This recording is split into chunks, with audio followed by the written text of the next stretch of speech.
All right, here we are. Welcome, everyone, to the Designer Show, number 71. So thanks for being with us. And I'm on today with Betsy Brandenburg Hurst. Got to remember to get all three names in there. Betsy, how are you today? I'm great. How are you? Cool. I'm great. Thanks. Thanks for joining us. It's a lovely day here in Minnesota. A little slow, a little snow, a little blustery, kind of getting cold, but yeah, it's all lovely. How's it out there in Portland? Oh my gosh, it's like spring today. Oh, is it? So Wow. yeah, we don't take that for granted in Portland this time of year. So the crocuses are starting to come up. The sun's out. Nice. I'm not wearing a wool sweater. Notice, like Oh, I pulled nice. this out of my the back of the closet. I'm like, no wool today. We're feeling spring. No, we got a ways to go yet, but we're getting there. We're closer to spring every day. Anyway, Minnesota. yeah. So thanks for being here. And today we're going to talk about a topic that I think is top of mind for just about everybody out there, and that's called overwhelm. Yeah. The industry is going absolutely bonkers. Mhm. Go figure. I mean, with this pandemic stuff, who would have thought this would have happened? But yeah, you just never know. And you I know. At the beginning, I just thought I closed my office when the pandemic hit, and I thought maybe there won't be interior designers anymore. Like, what's next? And then it was like, oh no, not that. The exact opposite. Turns out everybody Isn't that wants something? to remodel and fix their, like everybody being stuck at home, which we all know that's an old story, but it's not going anywhere. It's just like more and more and more. And then you think, oh, with the supply chain and everything is so hard and everything's so expensive, it just doesn't seem to matter. People are just like, okay, twice as expensive. That's fine. It is what crazy. it is. Yeah. We'll take it, I guess, huh? It's all good. Yeah. So beats that old 2008 crap that we had to go through. Yes, I went through that. Ago. Yeah, yep, I went through that. Yep. I've been through a whole bunch of those. So that was by far the worst. So anyway, we'll take it while we can, and let's keep making hay while the sun's out, and go for it. So I see Mike's on. Yay Friday. Hey Mike, how are you? Friday. Yay. And Shannon, yay for nice weather just north of you. Oh, Vancouver. Yeah, really close. Awesome. Hey, just across the bridge. My mom lives in Vancouver. Cool. Sister. Michael says hello. Doug says hi, everyone. So everybody, thanks for being here today. And if you have questions as we're going along here, feel free to ask them. This is just an open forum, and Betsy's got a lot of information to share. So it's a beautiful day in Westport, Connecticut, and all Southern Hemisphere summer. Ooh. Oh, sign me up. Yeah. I love Norman. I love your picture with that fish. That is a big fish. So where is he in the Southern Hemisphere? I'm so curious. James, let us know. So Betsy, awesome. Before we get going into what you want to talk about, I just want to, short commercial here. So a couple of things. You've got a product you're going to be talking about. But I know even you're going to share a ton of information people will be able to take away today and use in their business and what they do. And let me share my screen for a second. And I want to just let everybody know about the Designer Show. Let me get to the right page here. Not the Designer Show. You're on the Designer Show.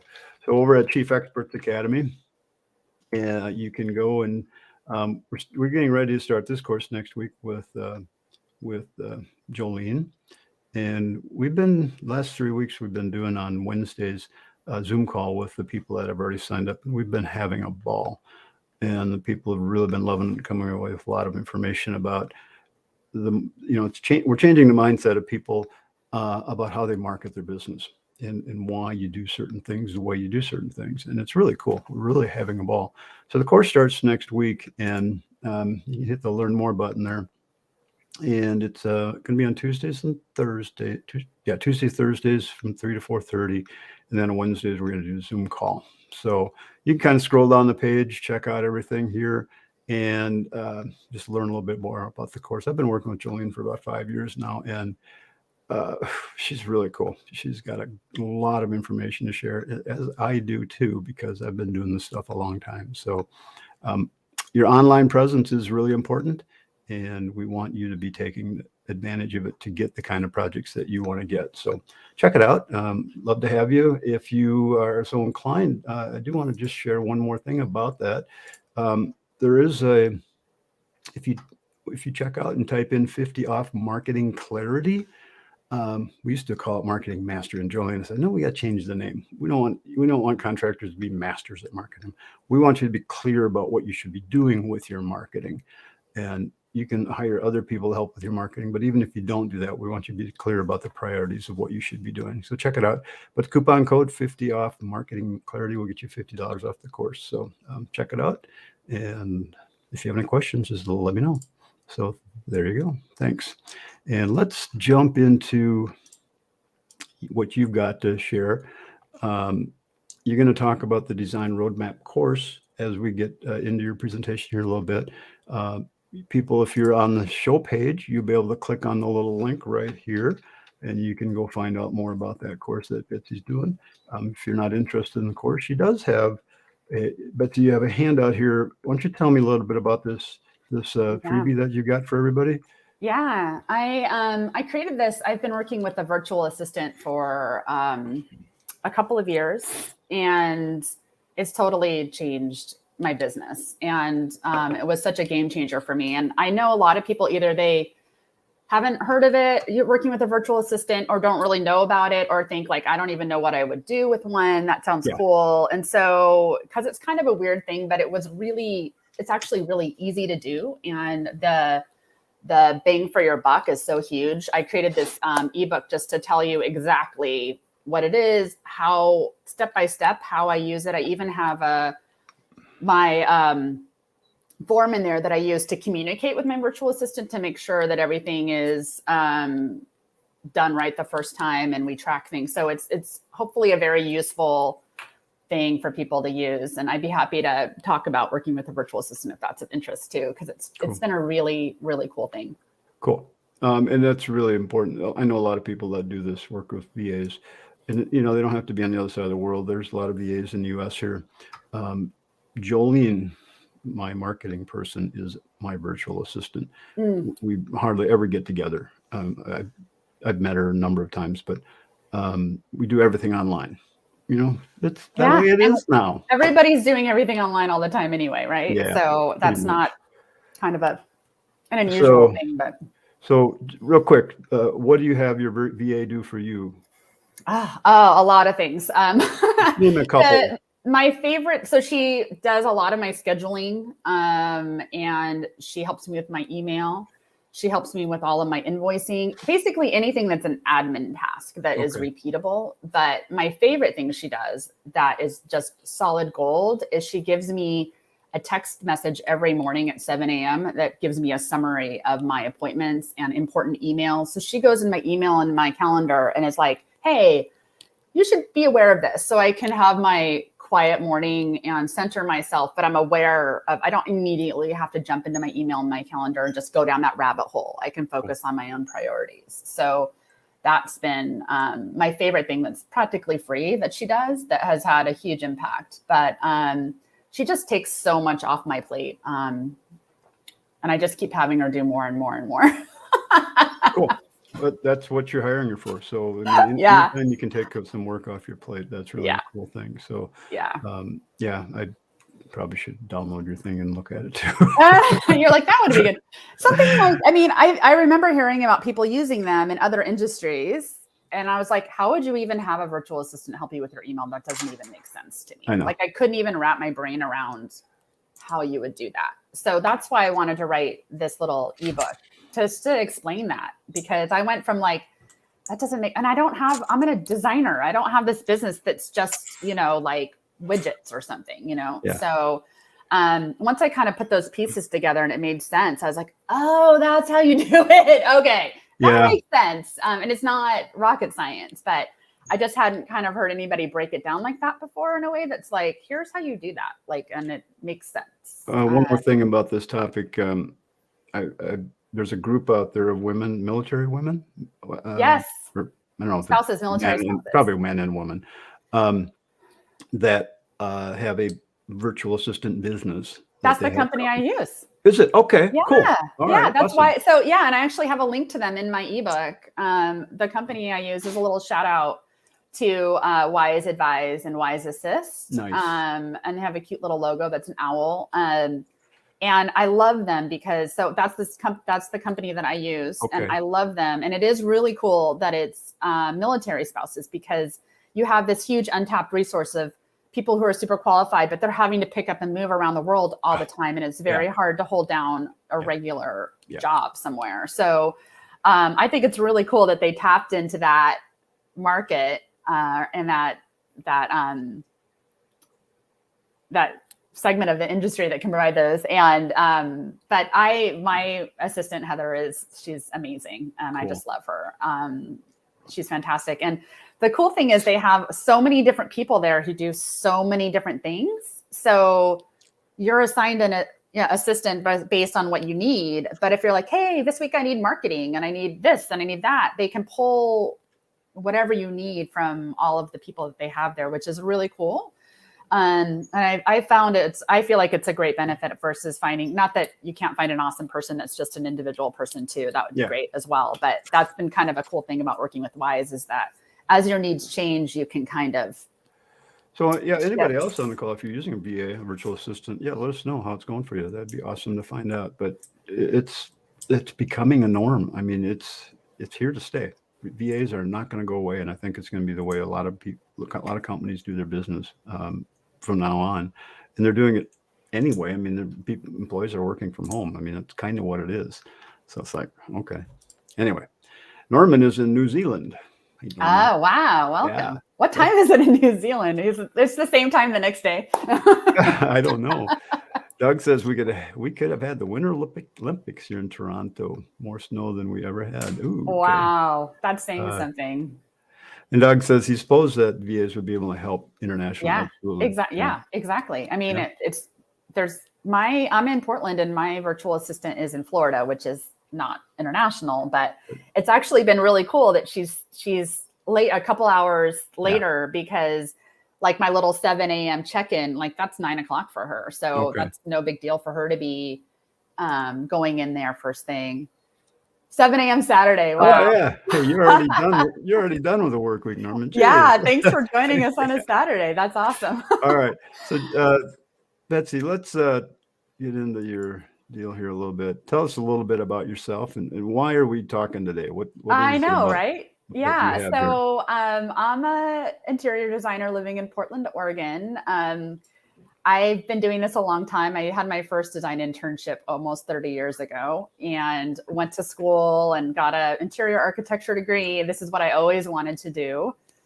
And moved to Portland about 18 years ago and started my own business, Brandenburg Studios. I'm from San Francisco Bay Area, and I worked for a commercial design firm there. So I got to do hotels and country clubs and things like that, which was really cool to be able to have the experience of working on a large commercial projects and see kind of how things get put together, which I think kind of informed how I do my work, even though I'm doing individual family homes. But anyway, I started my own business 18 years ago, Brandenburg Studios, doing remodeling work here in Portland, which I absolutely love.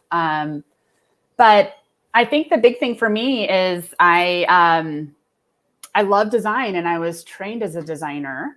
But my time management and kind of keeping all the things working smoothly on the back end was never a big strength for me. And my sense of time is not awesome. I think I'm more the creative brain, creative designer brain.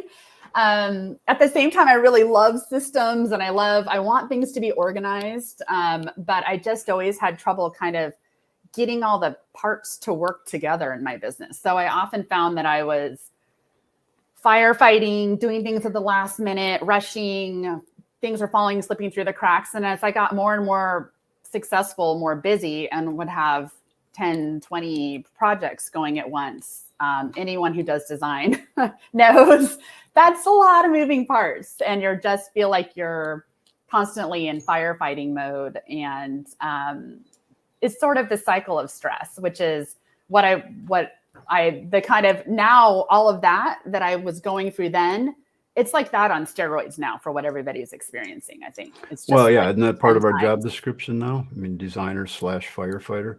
I mean, I yeah, think, yeah. And I feel all day long. like it's become so, it was normal before. I feel like before the pandemic hit, everybody was like, I'm crazy, I'm busy, blah, blah, blah, blah, blah, blah.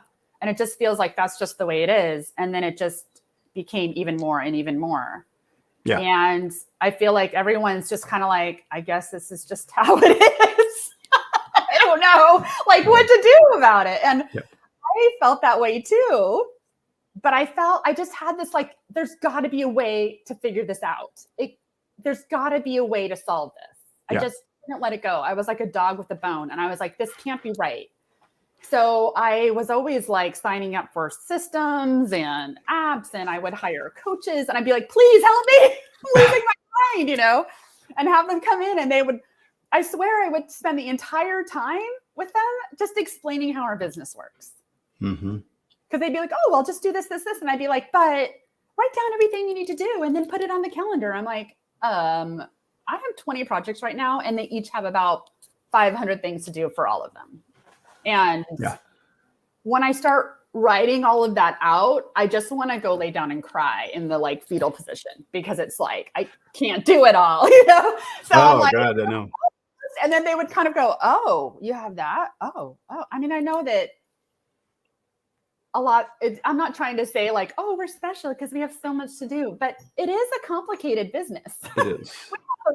It's one of the reasons why I love it so much, is because it's always interesting, because it's new and different, and you're doing different things, and it's, there's so many different things about it. But Yeah, it also it's definitely not a factory job. Yeah, it also means I had a lot of frustration trying to get help, because I felt like the coaches were like, oh, or they were such structured linear thinkers that the things they would give me didn't kind of work for my creative brain. Oh, sure. Like if I try and go into like an app that's just on like a project management thing that's on the computer and it has Gantt charts, like my brain won't show up. It's like left the building. Kind of like what Mike says here. I don't think a VA could figure out the way my brain works. A special handling fee. Yes. Yeah.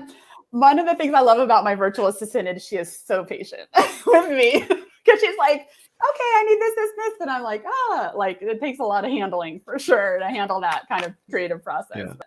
Yeah. So anyway, so that was kind of the thing that I just was like, there's got to be a way to figure this out. There's got to be a way to figure this out. And slowly over time, go ahead. Yeah. So go ahead. I mean, but let's get into like what happened. What happened?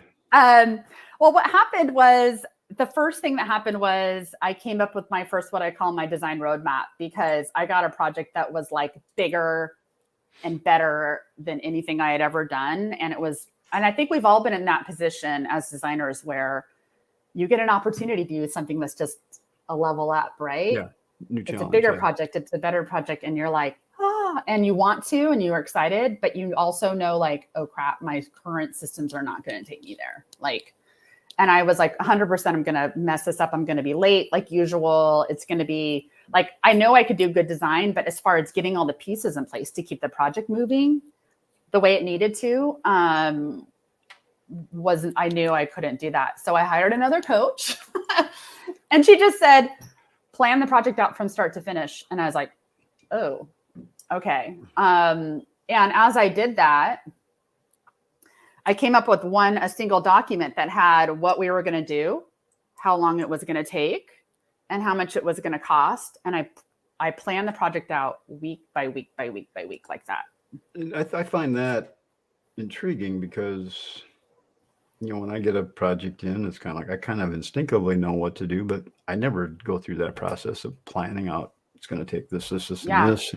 It's just like, okay, I just jump into it and go for it. It's like you're doing the breadcrumbs on the trail method, where you're like, I know the next thing to do, and I just do it, right? And that's what I did for like 12 years. And that's fine, except that if you know you need to get that thing done, like I had gone from doing single rooms or, kitchen or bathroom, this project that I planned out from start to finish was new construction on a 5,000 square foot house. So Okay. this was like a 6-month design process. I wasn't going to pull it out at the last minute 2 months later. It was like, I needed to know the contractor and the architecture needed the plans on a certain date. I needed to know like, okay, I can get all this done in that time frame. And I kind of put that document together, and I don't think I even called it the roadmap then. I think I just called it like the schedule fee estimate or something. But I followed the plan, and it worked. And So there can be a method to this madness. Yeah, I was like, every week I knew what to do, and I showed up and I was like, okay, this week I'm doing, because I ate the elephant one bite at a time, and I knew what those bites were. So every week I wasn't like, what should I do next? It was like, okay, this. It also, I hired my first assistant during that time, because when I laid it all out, I was like, I need help with this. This is really obvious. Yeah. And I also knew what to tell her to do. Yeah, the planning's a mess for our projects. Yep. Yeah. Yep. So that was such a success that I started doing them for all of my projects. So I started having plans. And once I did that, where the system comes in is that I created a calendar, because once you have everything planned out week by week, then you can start to have a calendar where that got refined over time to tell you what your capacity is. That's actually where I'm like getting ahead of myself now. That's kind of where I wanted to get into the 4 parts, those 4 problems, because that's where, when we talk about this kind of top-down planning approach where you're too busy, the 4 problems that I was seeing was, and they all seem the same, but they all have a different solution to them. So I think it's interesting to kind of be able to look at like, what am I struggling with, and what's the specific answer for that thing that will help me move forward.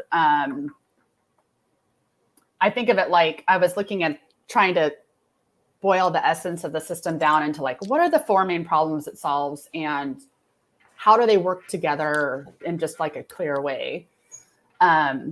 So I feel like I'm just rambling. It's all right. So problem number 1. Let's just jump Problem into it. number 1. Yeah. Why you're working too much, and You're what to working do too about much. it. Yeah. I mean, and so aren't we supposed to work 20 hours a day? 20 hours a day, maybe 20 hours a week. Yeah, working too much. So when you start with what you have to do, and then try to put it on the Betsy, calendar. let me ask you a quick question. How many overnighters? How many overnighters do you do? All-nighters do you do? Me now? Yeah. I don't do any of those anymore, ever. That's a really good thing to do. Yeah. Never. I mean, that's kind of the big PS now is because I already had the system when the pandemic hit. We've been very steady. We haven't been crazy or pulling our all-nighters or stressed at all with all of this, because we've had the system in place already. Yeah. I used to do that stuff all the time. Yeah, me too. Yeah. I was always like promising, like, oh, somebody would call, when's the drawing's done? I'm like, how about Friday? Yeah.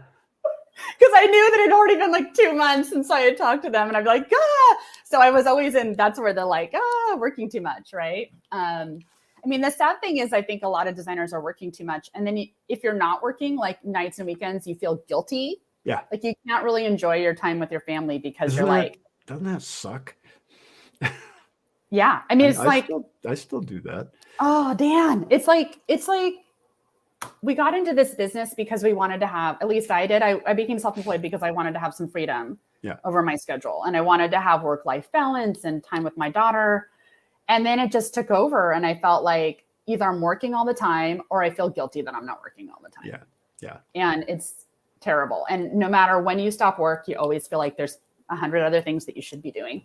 So the first thing to working too much is capacity. So C is full capacity. Starting with the end in mind, like how many hours do I have to work? Usually.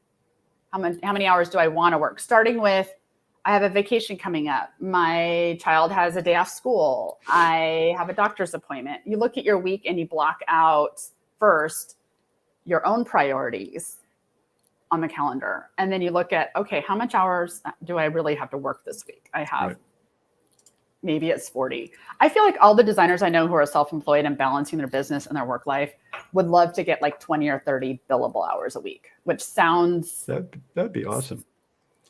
Not like a lot, but it actually is. Oh Because yeah, you're kind of doing all this other work to make that happen. Keyword as a is business billable. owner.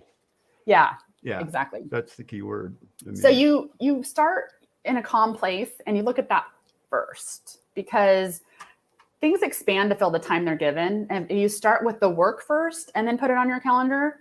You're never going to have a spare minute to yourself. Right. It's going to fill up every single second. So we start with what we want our time to be first, our capacity.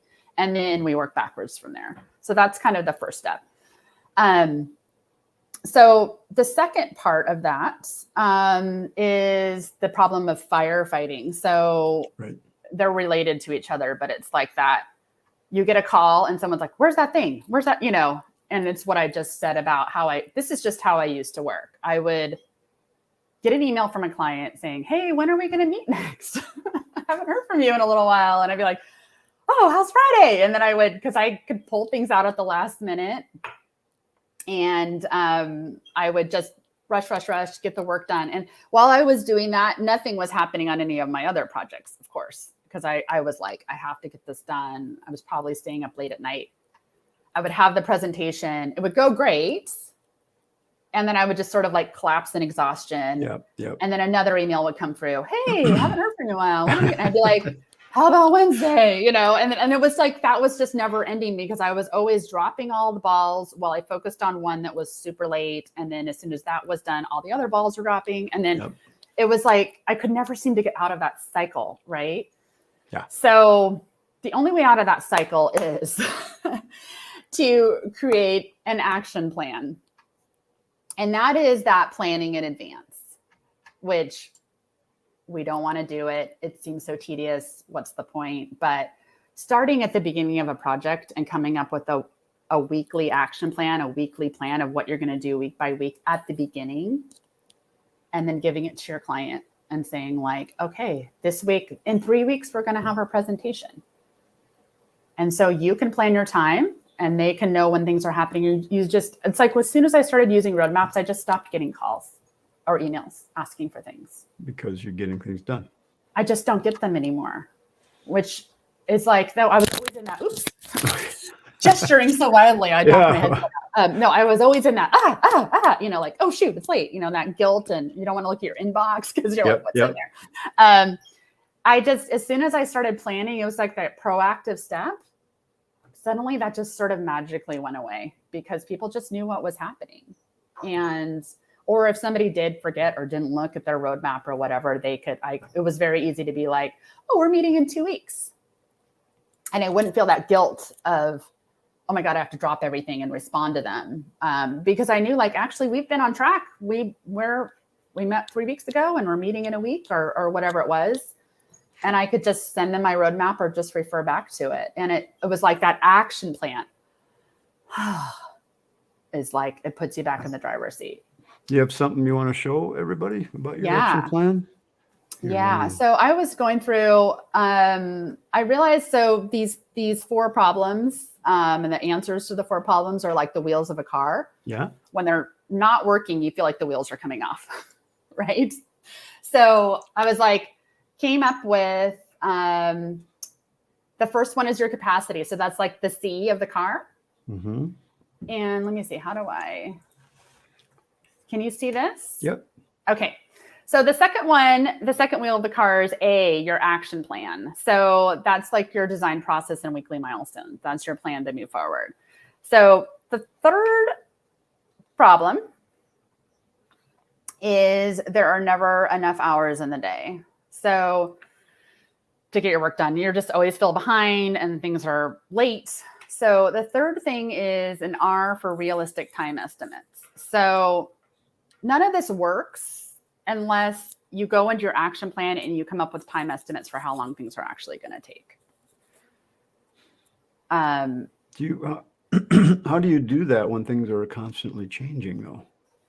Well, that is, so when we come up with our plan, we kind of do time estimates for how long we think things are going to take. And I break down the overall budget into into like just sort of like chunks week by week. And it's enough of a plan to keep you on track, but it's not so rigid that it's like, oh my gosh, I thought it was going to take me 3 minutes to do this email and it took me 5 minutes and now I'm behind, like it's not that. It's kind of like loose control. So it's sort of overall time chunks for the week John says, that you're working to stay within. Yeah, John says, I found that an action plan roadmap schedule works well as described because you can stretch out the timelines and clients.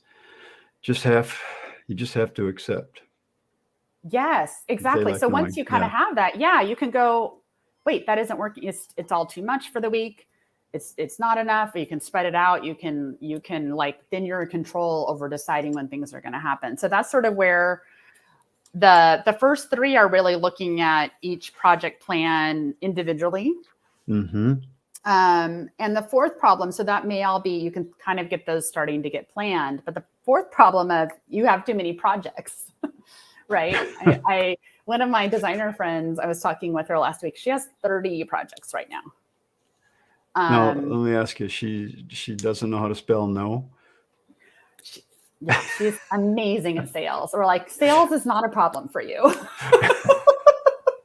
And she's an amazing designer, but she's obviously losing her mind. Yeah. And it's like, okay, so this is where the final thing is what I call your schedule, time blocked on the calendar. So basically you have the calendar is what allows you to put all of your projects together in one place. So because you have time estimates for everything and you have a plan for everything and you've already determined your capacity, now you can time block your schedule out on the calendar week by week, and go like, okay, this chunk 5 hours, this chunk 8 hours, like you can kind of start to chunk out what your plan is and look at it on the calendar and add those times up and go, oh, wait, that's over my capacity or under my capacity. Yeah. And you can start to stretch or, condense your calendar. Great comment here by Norman. Clients always focus on financial budgets. It's important to let them know time also needs budgeting and when it needs to be spent. Yes. Yeah. Yes. Yeah. Yes. So those are kind of those four things that all need to be in place, working together to keep everything working smoothly. And that's the four where I was like, they spell cars. Let's make this cute and easy to remember. Yeah. Capacity, action plan, realistic time estimates, and schedule. So that's planning all of your projects in one place. And the other thing that's kind of fun about this car analogy and the wheels is that we need to keep our alignment correct in our car as well, or things are going to go a little wonky. So your capacity and your time estimates need to be aligned. Those two wheels need to be aligned. How much time you have and how much you're planning to spend on these projects, right? If those are out of alignment, everything's going to go haywire. And then these guys, the process and weekly milestones need to be blocked out on your calendar. So those two also need to be aligned, where everything that you've planned out for each project is also planned out on your calendar. So it's not just fiction that you've planned out 30 projects and there's no way they could possibly all get done in a week. So when those are in alignment, that all starts running smoothly as well. Cool. Sounds neat. Sounds neat. How do you put it into action? Yeah, so that's kind of where the design roadmap system comes in. I think I can, how do I stop my share? Here, I'll stop it. Okay. There we go. So that's the parts that I put in place with the system of, and if, I don't know if you want to bring up my website, I have some graphics showing that, but if you go to the design roadmap system right here. Yeah. Okay. You guys have a link to this website in the show notes below the tutorial there. Yeah. Here, I can actually, let me start a banner here that tells you how to get there. There you go. Look at you. Yeah, isn't that cool? You can do all this fun stuff. Gotta love technology. I love it. There we go. Cool. Yeah. So the first part is that learning how, so that's what the course that I'm teaching kind of teaches you, how to start to put all the pieces in place to put all of the wheels on your car, basically. All right. So you don't have to reinvent the wheel or invent the car. That's what I spent the last, 18 years doing, of putting all these pieces in place. So the first thing is creating that roadmap for each of your projects. And that's where, if you scroll down, that roadmap has those 3 parts: what we're going to do, how long it's going to take, and how much it's going to cost. So you've broken down the steps that go into each project. Yeah, Okay. exactly. And the cool thing about it is the whole system is set up to be adaptable for however you want to work. It isn't an app you have to download or a certain spreadsheet you have to use. It's all really designed to work. Mostly it's a thought process, and it's all designed to work with the tools you already have. So the roadmap isn't anything really fancy. It's just a Word document, and you'll get the Word document when you take the course, and you can just, like, I'll talk you through how to customize it, because everybody has their own process and their own way of doing things. So it isn't about squeezing you into my process. It's about defining your own that process. makes sense. And how do you work, and how do you pace things out, and what makes sense to you, and defining that and going through. We all think we should, but it's like, when do you ever sit down and really do it? Right. Right. Well, so I was just thinking, everybody on the call here could just, get a sheet out and start writing down your process and what you do. Yeah. If you, that would be better than doing nothing. So, if you at least do that, that would help. Yeah. So I actually, even when I first taught my first students this roadmap, and I was like, okay, here's the roadmap. You put your process in, and they're like, design process? Yeah, what's that? Oh, I should really have one of those. So we actually backed up and spent a lot of time, not a lot of time, but, spent time. Well, what is your process, and how do you make a process, and how do you pace out your projects week by week and define how that? So I actually added a whole new section to my course called Foundations, where I have a whole workbook that I take you through, and the process of coming up with your own design process if you don't have one, and how to make it actually useful for you, not just this thing you feel like you should do, but it all ties together in the end to that calendar. So we're thinking through, it's going to be functional for you. It isn't just like, I wrote it out and because I should. It's like a business plan that we never follow or something. That's a good idea. It's like, oh no, you want to have this defined because this is actually directly related to that weekly showing up every week, knowing exactly what you're doing, right? So it's very motivational, because you're like, oh, I see how this all works together. I know Robin, who's been through this with you, raves about it and how it's really changed her thought process in taking a project. So it was so fun working with her, because she's such a pro and she's been doing this forever. And she's like, I never thought of breaking my design process out like that, like into chunks. And again, we didn't change our process. We just sort of defined it and made it more useful for her. So basically the system just teaches you how to create a roadmap for each of your projects. So when we get a new project, we're basically planning it out, right? So we have a project plan for each of our projects. And then taking all of those project plans and putting it into that calendar, which she has it on here as the course calendar. I call it the master calendar, because this is the thing that was like mind-blowing for me. I always felt like I had blinders on. Like, I knew what I needed to do for this project. I knew what I needed to do for this project. But I could never see it all in one place. And it drove me crazy. Or see it all in one place that was actually actionable and useful, not just an endless to-do lists that are even more overwhelming, right?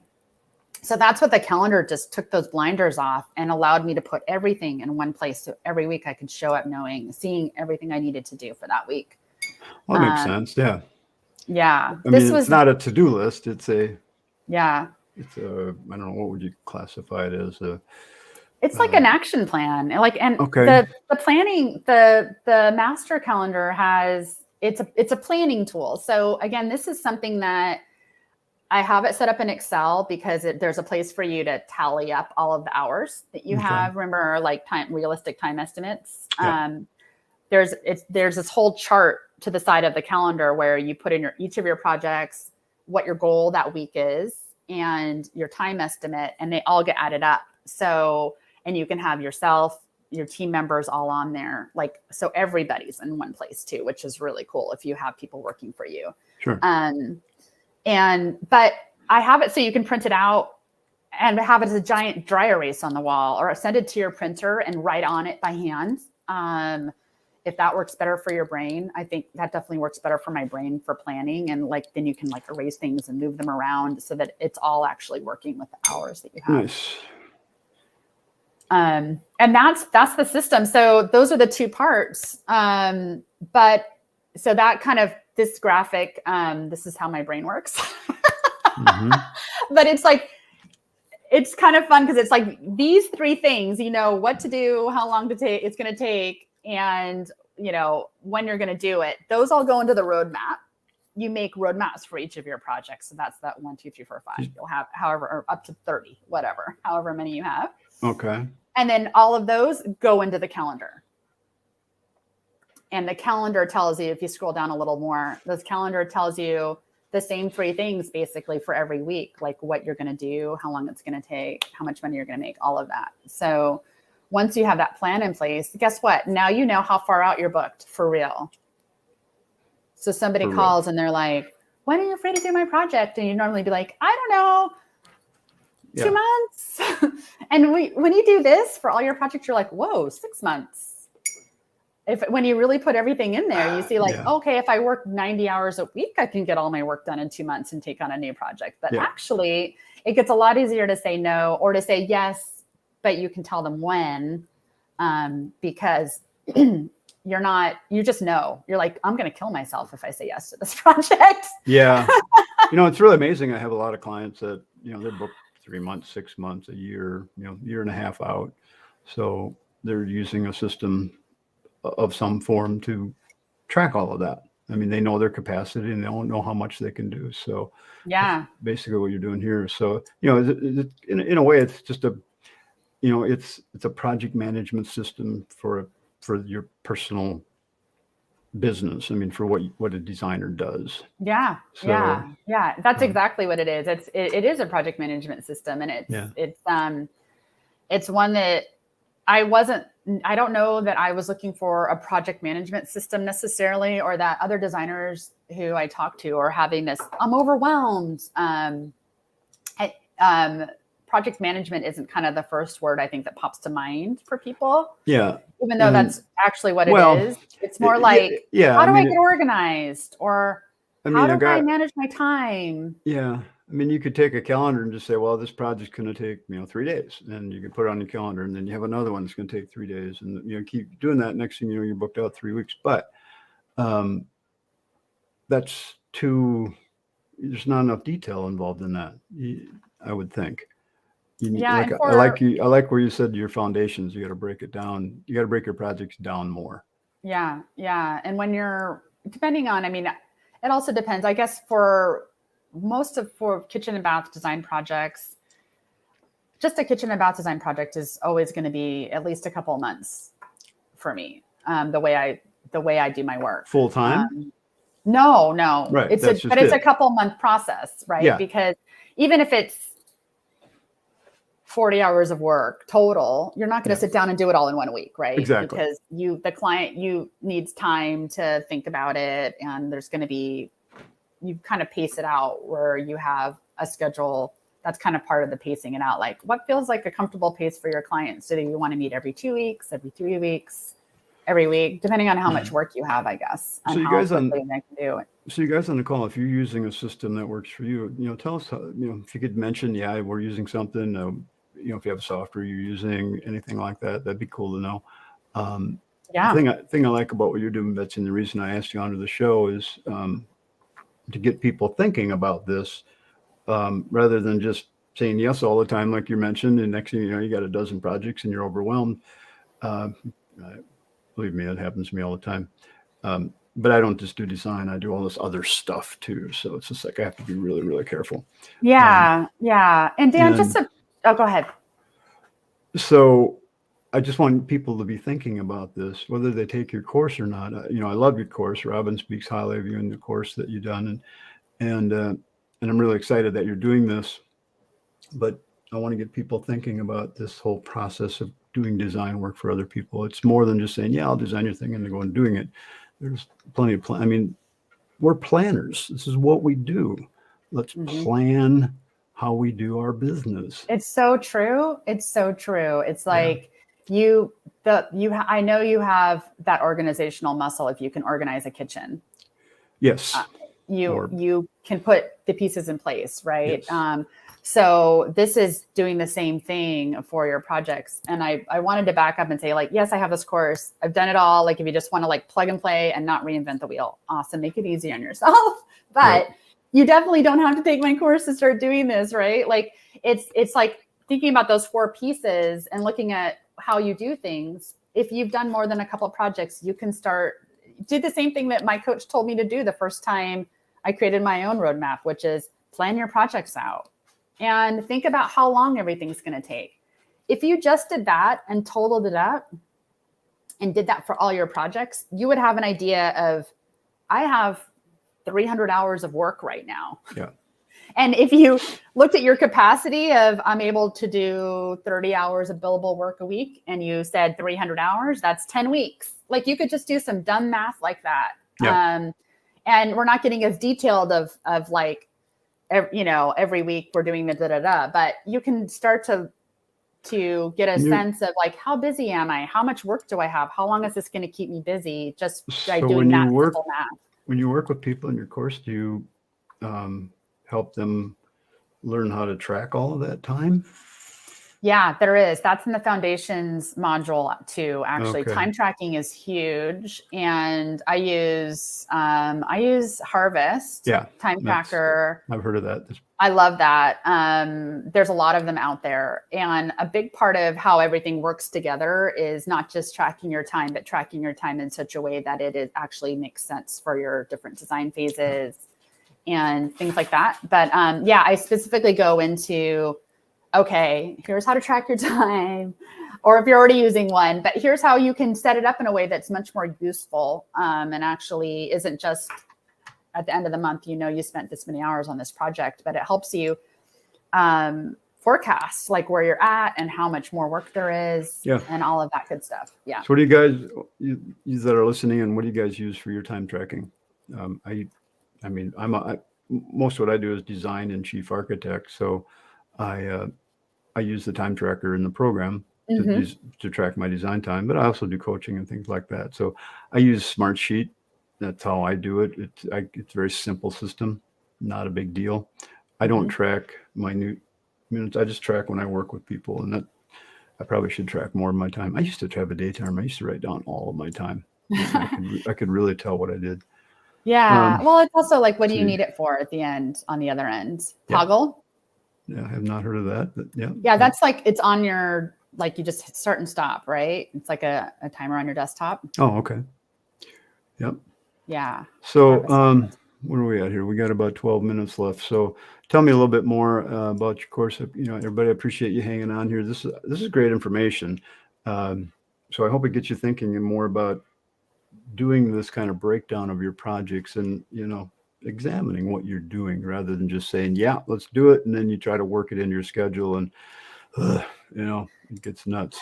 So desktop and a phone. Yeah. That's great. Yeah.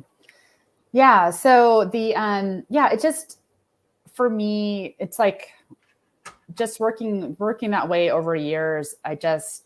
I got really exhausted, and I feel like a lot of people are just sort of on the verge of burnout right now, where they're just wearing themselves out, and it's making them kind of hate their businesses. Like, they love design still, but you just kind of go like, I can't do this anymore. So it's sort of finding a new way to relieve a lot of that stress and overwhelm so you can start to enjoy your business again. Well, one of the benefits I see of your course as well is, you've got all this great content that you're going to be teaching, but you're creating a group of people that can talk and work togetger and compare notes, and so and it's going to be a small group, right? How many people are going to have max in your course? I don't have a maximum on there, but we're at a place right now where I'm just kind of starting to offer this. So I don't, obviously we'll get what we get in there, but I'm seeing it as a small group, but I'm offering a couple of extra things with this course this time. I'm offering one-on-one coaching,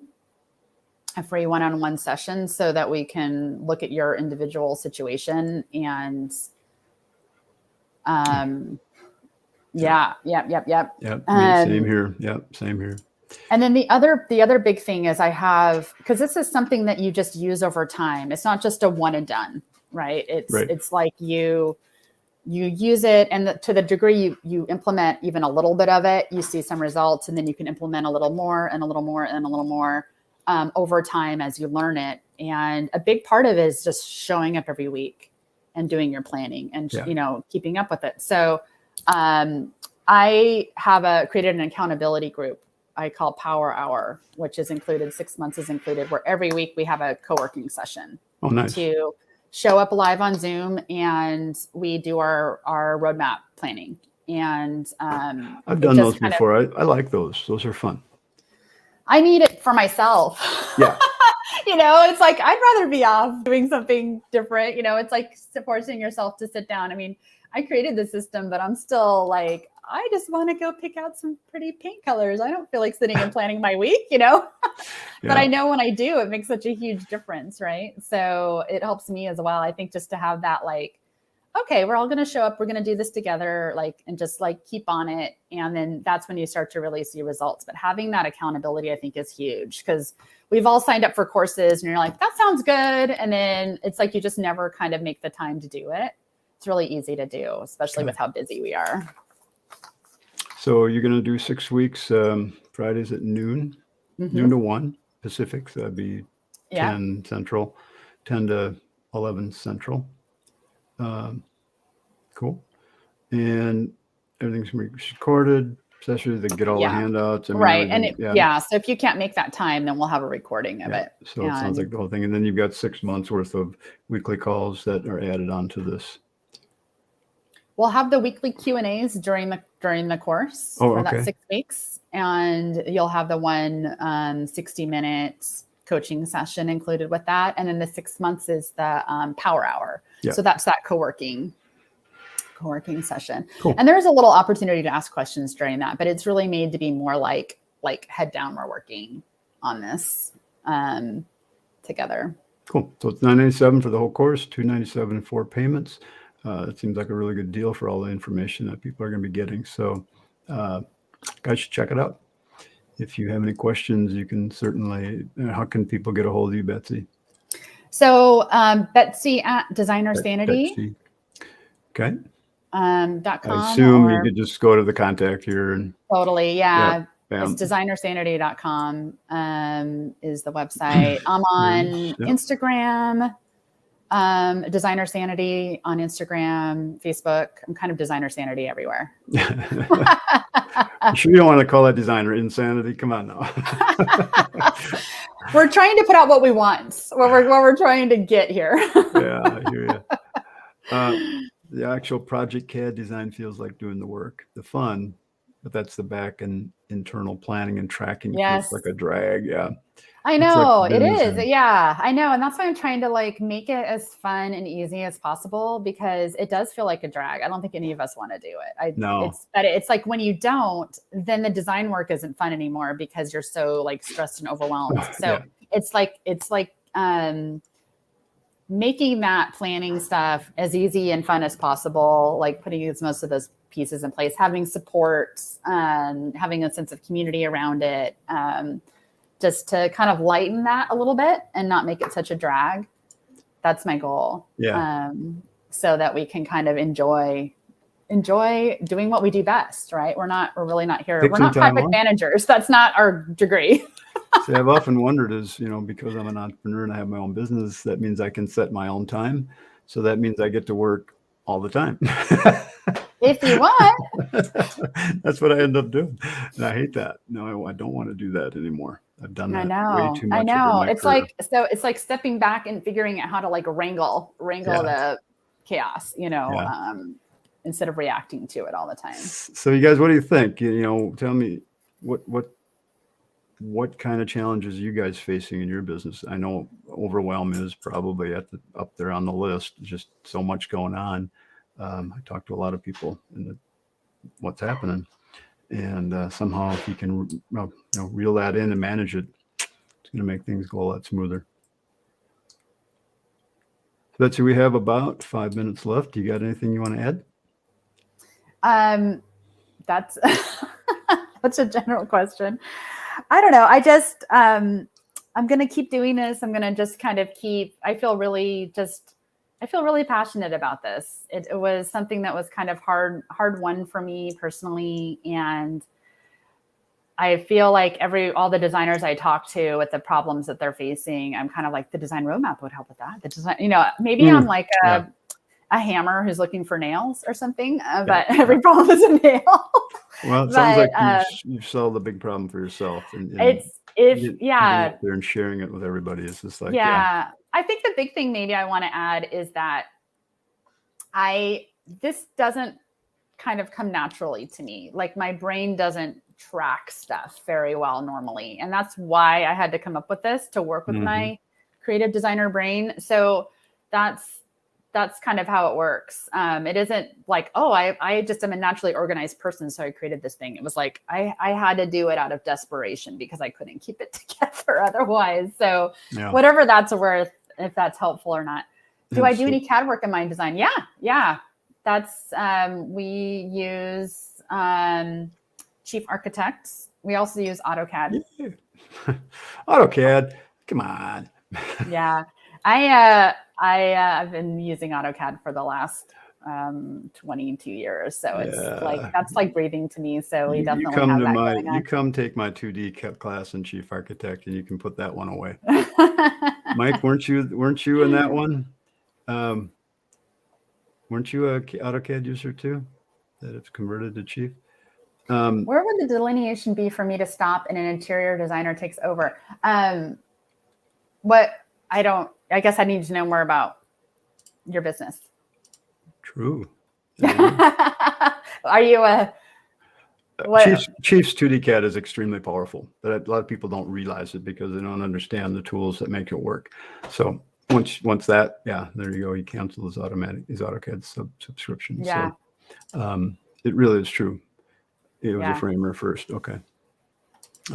Anyway, we're not here to talk about Chief Architect, but it really is a powerful CAD program. And once you get it, you can do everything you can do in AutoCAD. So, but I get it. You're used to something, you go to it. Yeah, and we love Chief Architect. It's a huge part of our process, and there's nothing else like it as far as walking clients through the 3D and showing them exactly what their space is going to look and feel like. It's amazing. Yeah, it really is. So it does it's an awesome tool. It is an awesome tool, and that's why it's so fun. But this has really been fun, and everybody appreciate you sticking in and interacting here. And it's good for me to hear this too. It's just there is a process, there's a method to this madness that can be applied to what we do, and so this should be a fun course. Yeah, I'd love to see that kind of that calm spreading and more people being able to have that sense of spaciousness in their businesses that we enjoy now. And also being able to hire help too. I have 2 designers working for me now. There's no way I could do that without the smart maps system. I would have no idea what to tell them to do. Yeah. Well, one of the other benefits of this I see is you'll be able to easily see if you have any holes coming up. Mm-hmm. So you'll be able to know if you've got to fill the pipeline with some more work. And then you should come and take Jolen's class so you know how to do marketing. Yeah, I know. It works both ways. It definitely works both ways to be able to look ahead and see like, oh, I have everything's finishing up sooner than I thought, or whatever may be happening. But it's not as much of a problem these days with most people. But that's definitely both. But it will happen again. Things. It will happen. Not matter of if, it'll matter of when. Yeah. So it can help now, like, oh, I need to be really be filling up my pipeline for a month from now or 2 months from now, and things are slowing down, and it gets you motivated ahead of time to fill that up versus all of a sudden being like, crap, we're out of work. What do we do? In my young days in the construction world, I used to be really good at working myself out of work because I'd get some jobs, I'd go work on them, and then next thing I know, it's like I'm getting near the end of the job. It's like, oh, I don't have any jobs coming up. It's just like, then I have to get busy marketing again. So anyway, that whole mess here. So Norman says, thanks so much for your time, guys. Some golden points here to work on. Cool. Thank you for joining us. Yeah, no kidding. You guys, everybody, thank you. Thanks for being here. Remember to check out Betsy's course, the tinyurl.com, Designer Sanity. We'll get you there. And if you have any questions, let Betsy know. So Betsy, you can hang on for a minute. Don't hesitate to reach out. Yeah. All right. Thanks, everybody. You guys have a great rest of the week, or actually a weekend, and just have a great whatever. We'll see you next time. All right. Bye, everyone. Thanks.